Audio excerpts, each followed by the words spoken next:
বিগত বছরগুলোতে গৃহনেত্রী বেগম খালেদা জিয়া যেভাবে গৃহীত হয়েছেন তার সরাসরি ইতিহাস এক পথময় অধ্যায় হিসাবে উল্লেখিত হবে। দেশনেত্রীর উপর গত 7 বছরও বেশি সময় গণতন্ত্রের দাবিদার বর্তমান আওয়ামী সরকার চলতে চালিয়েছে একটি দেশের মানুষ তার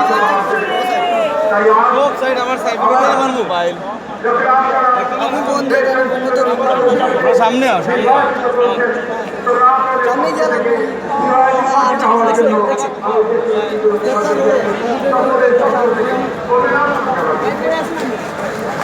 একটি কথা অনেকের স্পষ্ট করে বলতে চাই, বেগম জিয়া দেশের একমাত্র যিনি সামরিক শাসনের সাথে বিরুদ্ধে গণতন্ত্র প্রতিষ্ঠার লড়াই নেতৃত্ব দিয়েছেন। সেনা সমর্থিত সরকারের বিরুদ্ধে গণতন্ত্র প্রতিষ্ঠার আন্দোলন করেছেন। এখনও তিনি গণতন্ত্র প্রতিষ্ঠার জন্য আপসহীন লড়াই চালিয়ে যাচ্ছেন। বাংলাদেশে খালেদা জিয়া মানেই গণতন্ত্র, গণতন্ত্র মানেই খালেদা জিয়া।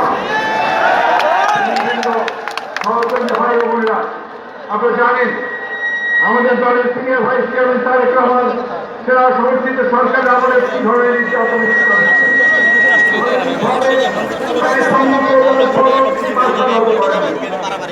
করে নিজের জীবনের নিরাপত্তা নিশ্চিত করেননি।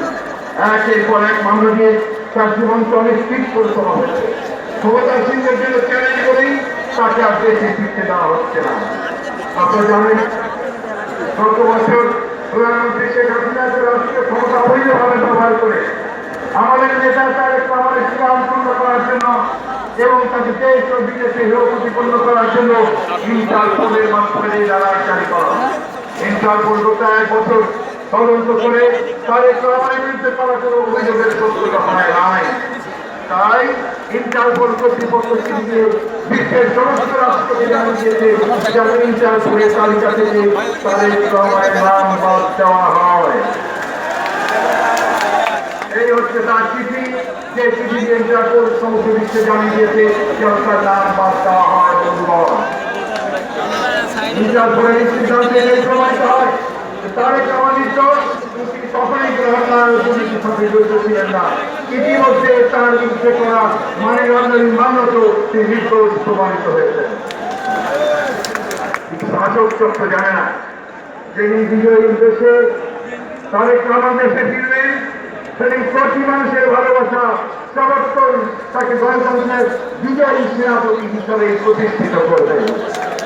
ভাই ও বোনেরা, আপনারা জানেন বর্তমান সরকার ক্ষমতাসীন হওয়ার পর থেকে স্বাধীনতার রহমান বেগম খালেদা জিয়া এবং আগামী নেতা তারেক রহমানের চরিত্র হওয়ার জন্য এক ভিন্ন ষড়যন্ত্র শুরু করেছে।